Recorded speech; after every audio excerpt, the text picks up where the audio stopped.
really great. So we want to give you a snapshot of what the panel saw from NASA on the on our COTS activity. So with that, let me give back some time and allow time for questions at the end. Thanks.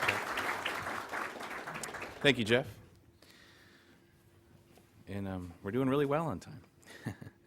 Okay, next up we have Ken Davidian from the Office of FAA AST, Office of Space, Commercial Space Transportation. Thank you. I'm going to, are you going to kill me? This is your machine, Mike, right? Mike Gold, calling Mike Gold. This is your machine, right? If I close it, will it go to hibernate? Perfect. Oh, I just did. I'll get. I'm sorry. Thank you. This is how much the government listens. Hi, everybody. Good afternoon. My name is Ken Davidian. Now, I have a script to read off of, which is not normal for anybody who's seen me before. But I'm going to try to stick to the script.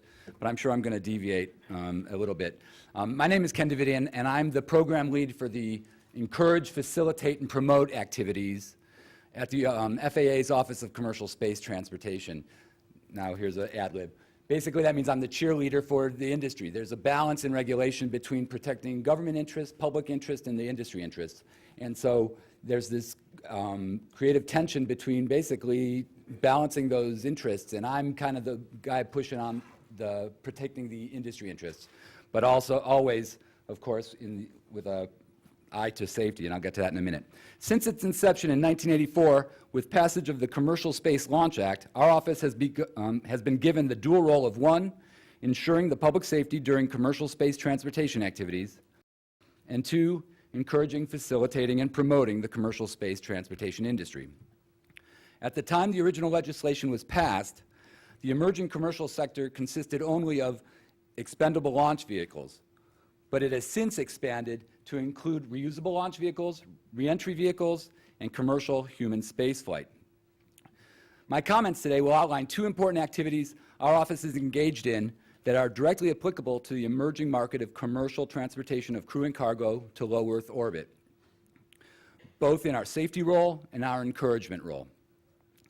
Unlike our encouraging commercial space role, the Office of Commercial Space Transportation is the only government organization responsible for ensuring public safety from commercial space activities.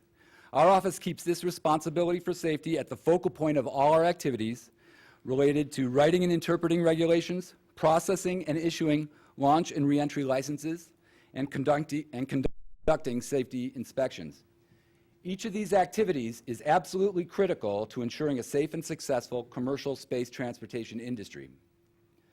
As an example of our commitment to safety as it applies to the emerging commercial space transportation market of crew and cargo to LEO, the first important activity I want to highlight is our support of the NASA Commercial Orbital Transportation Services Program, or COTS, being managed at the Johnson Space Center in Houston, Texas. The Office of Commercial Space Transportation has been supporting COTS by providing consultation, review, and evaluation of each operator's license application, which will result in determinations covering each operator's responsibility to protect public safety. These evaluations include providing requirements for financial responsibility, covering third-party and government property, offering indemnification protections, and coordinating relevant government agency policy reviews. Our office actively participates in all the COTS meetings, reviews, and operations of both SpaceX and Orbital, and our attention to public safety will remain constant as the COTS demonstration flights are followed by the commercial missions flown under the subsequent commercial resupply services contracts. Our second role of encouraging commercial space is not a responsibility that was uniquely given to the Office of Commercial Space Transportation. And Jeff, in his presentation, at one of the first slides he showed the way that NASA in this case, was also given authorization to encourage commercial space. So, as I said, it's also been given to varying degrees to other agencies and departments in the U.S. government through national policy as well as authorizing legislation. At its most fundamental level, encouraging the emerging commercial sector equates to doing whatever we can to safely lower the barriers of entry encountered by investment, supply, demand, and regulation. As an example of our encouragement activity, as it applies to the emerging commercial space transportation market of crew and cargo to LEO, I want to highlight our work for the evaluation and analysis of all emerging commercial space markets, encompassing orbital and suborbital, cargo, and manned. This is an important activity because these emerging space markets hold the great promise for being real game changers in our economy. And the market analysis results can be used to guide policy development as well as government acquisition and actions.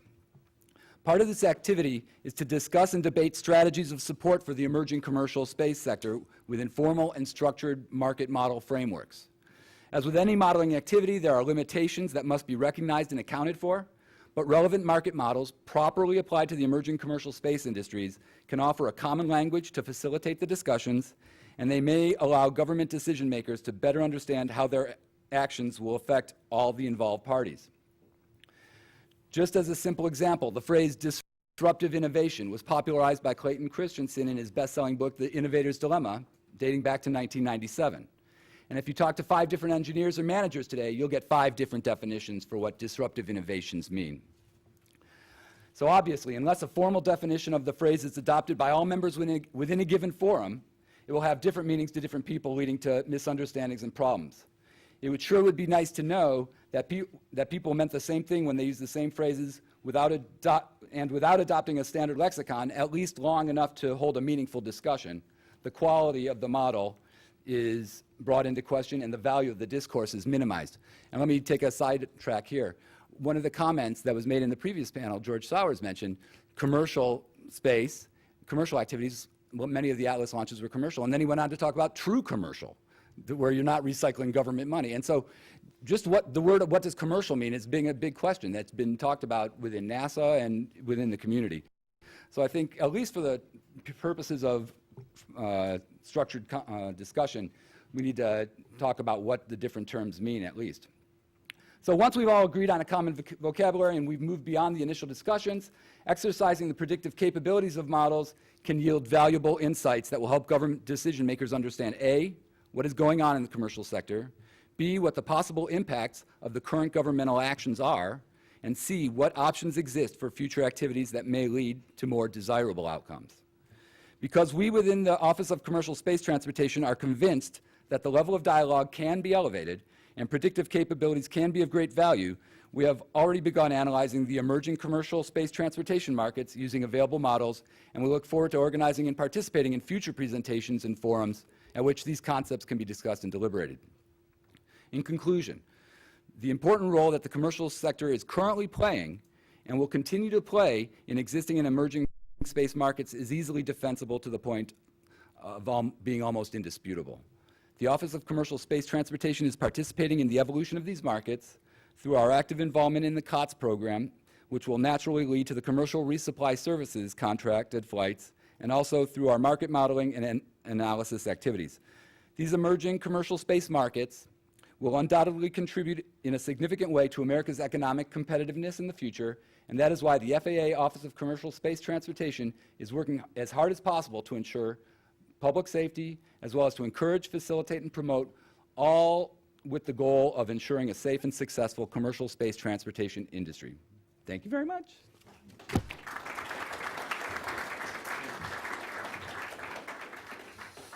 Thanks, Ken. That was different. Yeah. Must have had to have that cleared through General Counsel. Next up, we have Mr. Chan Yu from the Committee on Commerce, Science, and Transportation, U.S. Senate, Majority Staff. If you want to speak from their seat, that's fine. Great. Can we get the mics turned up over there? Are we on? No? There we go. Well, thank you very much. Again, Chan Lewis, Senate Commerce Committee. I'm just going to go ahead and stay here. I don't have a fancy presentation or even a script cleared by anyone other than the few notes that I'm kind of... but I do want to respond to the questions that have been thrown out. First off, by way of background, I just want to provide a general overview of the Commerce Committee. I think this will kind of help set the tone for at least my comments, possibly Jeff's as well. The Commerce Committee overall, it's commerce, science, and transportation. We've got, oversight over a number of different agencies ranging from, the FAA to NOAA to NASA. In addition, we've also got a huge focus on the consumer safety, consumer protection through the FTC and the Consumer Product